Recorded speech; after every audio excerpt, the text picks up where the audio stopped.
Hello everyone, welcome to Sai Bhaskar's kitchen. ఈరోజు video వచ్చేసి ఇంట్లోనే గోధుమ పిండితోటి చాలా హెల్తీగా బిస్కెట్స్ అనేది ఎలా ప్రిపేర్ చేసుకోవాలో చూపిస్తున్నానండి. చాలా సింపుల్గా చేసుకోవచ్చు. దీనికోసం అయితే గోధుమ పిండి యూజ్ చేస్తున్నాను. మైదా అనేది అస్సలు వాడట్లేదు. గోధుమ పిండి ఇలా 1 కప్ తీసుకున్నానండి. మనం మెజర్ కోసం ఏదైనా 1 కప్పే తీసుకోవాలి. సో అలా తీసుకుంటేనే మనకి పర్ఫెక్ట్గా కొలతలు తెలుస్తాయి. చేసే రెసిపీ కూడా కరెక్ట్గా వస్తుందన్నమాట. ఇప్పుడు 1 కప్పు గోధుమ పిండికి సేమ్ కప్పులు అండి, రెండు కూడా 1/2 కప్పు పంచదార తీసుకున్నాను. ఇది కరెక్ట్గా సరిపోతుంది స్వీటు. 1 కప్పు గోధుమ పిండి, 1/2 కప్పు పంచదార. ఇప్పుడు ఈ పంచదారని మనం మిక్సీ వేసుకోవాలండి, డైరెక్ట్గా వేసుకోకూడదు. ఇలా మిక్సీలో వేసుకొని పౌడర్ లాగా చేసి అప్పుడు మనం రెసిపీ అనేది చేసుకోవాలి. ఇప్పుడు దీన్ని అయితే మిక్సీ జార్లో వేసి పౌడర్ లాగా మిక్సీ వేసేసుకుందాం అన్నమాట. 1/2 కప్ పంచదార వేసేసుకొని మంచి ఫ్లేవర్ కోసం ఒక 2 నుంచి 3 ఇలాచీలు కూడా వేస్తున్నాను. ఫ్లేవర్ బాగుంటుంది కదా, అందువల్ల. ఇప్పుడు దీన్నైతే మెత్తగా పౌడర్ లాగా మిక్సీ వేసుకొని వద్దాము. చూసారు కదా, మంచిగా పౌడర్ లాగా అయిపోయింది. ఇప్పుడు దీనిలో మనం సేమ్ పంచదార ఎంతైతే తీసుకున్నామో అంతే క్వాంటిటీ నెయ్యి కానీ నూనె కానీ, లేదంటే 2 మిక్స్ చేసైనా తీసుకోవచ్చు. నేనైతే 1/2 కప్పు నెయ్యి 1/2 కప్పు నూనె అంటే తీసుకుంటున్నాను. సేమ్ 1/2 కప్పు పంచదార కదా, సో ఈ రెండు కూడా కలిపేసి 1/2 కప్పు మందం తీసుకుంటున్నాను. నెయ్యి లేదు అనుకుంటే అచ్చం నూనెతోటైనా చేసుకోవచ్చు, లేదంటే అచ్చం నెయ్యితోటైనా చేసుకోవచ్చండి. నేను ఇలా రెండు కలిపి ఒక 1/2 కప్పు వరకు తీసుకొని అది కూడా ఈ పంచదార పౌడర్లో వేసి మళ్ళీ ఒక్కసారి మిక్సీ వేసుకుంటున్నాను. ఇది మనకి ఒక 2 నుంచి 3 నిమిషాలు మంచిగా మిక్సీ వేసుకుంటే కరెక్ట్గా ఉంటుందండి మనకి బిస్కెట్స్ అనేది. ఇలా మంచి ఒక పేస్ట్ లాగా వస్తుందన్నమాట, లిక్విడ్ లాగా. ఇప్పుడు దీనిలో మనం గోధుమ పిండి అనేది యాడ్ చేసుకుందామండి. ఆల్రెడీ తీసుకొని పక్కన పెట్టుకున్నాం కదా 1 కప్పు, సో దాన్ని అయితే జల్లించుకుంటున్నాను. డైరెక్ట్గా అలానే వేస్తే ఏంటంటే ఉండలుగా ఉంటుంది కదా, సో మనకి బిస్కెట్స్ కలిపేటప్పుడు పర్ఫెక్ట్గా మిక్స్ అవ్వదు అనమాట. ఇలా జల్లించుకోవటం వల్ల మొత్తం మంచిగా ఈవెన్గా కలిసిపోతుంది. బిస్కెట్స్ కూడా చాలా బాగా క్రంచీగా వస్తాయన్నమాట. సో ఇలా అయితే జల్లించుకోండి. నెక్స్ట్ వచ్చేసి 1 కప్పు గోధుమ పిండికి 2 స్పూన్ల వరకు శనగపిండి అండి. శనగపిండి అనేది కంప్లీట్గా ఆప్షనల్, నేను జస్ట్ మంచి కలర్ వస్తాయని వేసాను అంతే.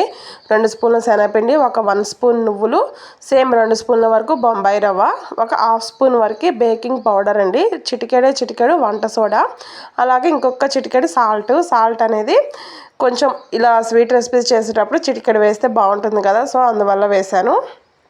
ఇప్పుడు ఇదంతా మంచిగా కలిసే విధంగా అయితే ఇలా ప్రెస్ చేస్తూ మంచిగా రబ్ చేస్తూ కలుపుకోవాలి. ఇలా కలుపుకున్నాక మనకి ఇది బ్యాటర్లో ఈ పిండి అనేది సరిపోతుంది అనుకుంటే ఓకే అండి. సరిపోకపోతే ఇంకొక మనం నెయ్యి కానీ నూనె కానీ అడ్జస్ట్ చేసుకుంటూ ఇలా కలిపేసుకోవచ్చు. నాకైతే ఇంకొక 1 స్పూన్ వరకు నూనె వేసానండి, నెయ్యి వేయలేదు. నెయ్యి అయినా వేసుకోవచ్చు మీరు నూనె ప్లేస్లో. ఇప్పుడు కరెక్ట్గా సరిపోయింది. అలాగే దీనిలో డ్రై ఫ్రూట్స్ లేకపోతే టూటీ ఫ్రూటీ అండి, ఏదైనా వేసుకోవచ్చు, లేదంటే 2 అయినా యాడ్ చేసుకోవచ్చు. నేనైతే ఓన్లీ టూటీ ఫ్రూటీ యాడ్ చేశాను. కలర్గా చూడటానికి కూడా బాగుంటుంది, పిల్లలు తినడానికి కూడా ఇష్టంగా తింటారు ఇవి ఉంటాయని, సో ఇవి వరకు యాడ్ చేశాను నేనైతే.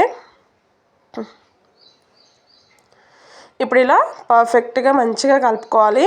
మనకి ఇది ఇలా కలపంగా పర్ఫెక్ట్గా అయిపోతుందండి. మంచిగా లూజ్ కన్సిస్టెన్సీ కూడా వస్తుంది. చూసారా, కరెక్ట్గా ఇలా విరిగిపోవాలన్నమాట, మనకి ఎక్కడ క్రాక్స్ రాకుండా. సో ఇలా అనేది కలిపేసుకుంటే నీట్గా ఉంటుంది పిండి కూడా, బిస్కెట్స్ కూడా పర్ఫెక్ట్గా వస్తాయి. చాలా సింపుల్ అండి.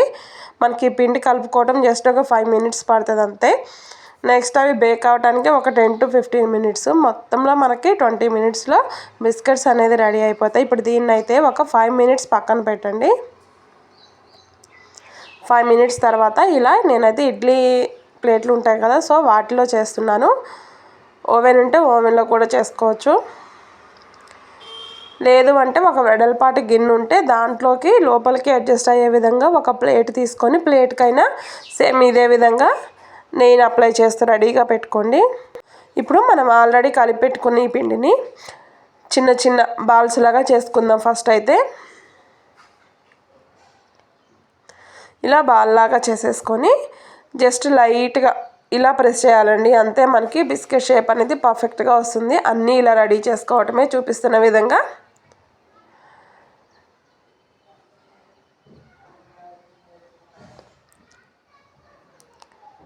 అన్నీ ఒకటే సైజులో బాల్స్ ఇలా ప్రిపేర్ చేసుకుంటే చూడటానికి కూడా బాగుంటాయి. అన్నీ ఒకటే విధంగా సేమ్ సైజులో వస్తాయి అన్నమాట.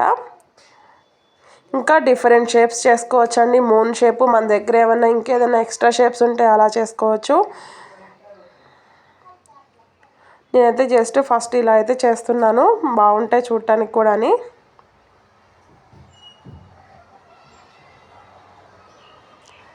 ఇలా పిండి మొత్తాన్ని అయితే రెడీ చేసుకున్నాను. నాకు ఈ పిండికి కరెక్ట్గా 1 కప్పు గోధుమ పిండికి ఒక 15 వరకు వచ్చాయండి.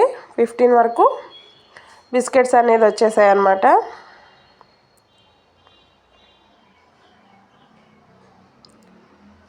నెక్స్ట్ వచ్చేసి దీన్ని మనం హీట్ చేసుకోవడానికి ఇడ్లీ పాత్ర తీసుకున్నానండి. ఇడ్లీ పాత్రలో అడుగుని ఇలా సాల్ట్ లేదంటే ఇసుక ఏదైనా వేసుకోవచ్చు. నేనైతే సాల్ట్ వేసాను. నెక్స్ట్ మనం ఆల్రెడీ రెడీ చేసి పెట్టుకున్న ఈ ప్లేట్లని దీంట్లో అడ్జస్ట్ చేసేద్దాం.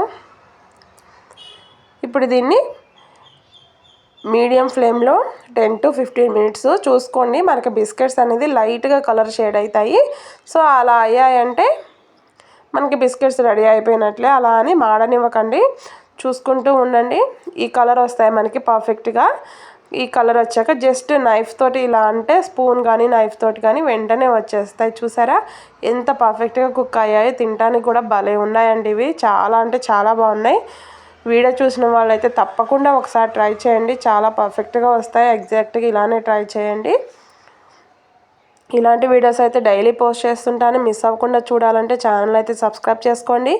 వీడియో ఎవరికైనా యూజ్ అవుతుంది అనుకుంటే షేర్ చేయటం మర్చిపోవద్దు. అలాగే వీడియో కానీ నచ్చితే లైక్ చేయండి.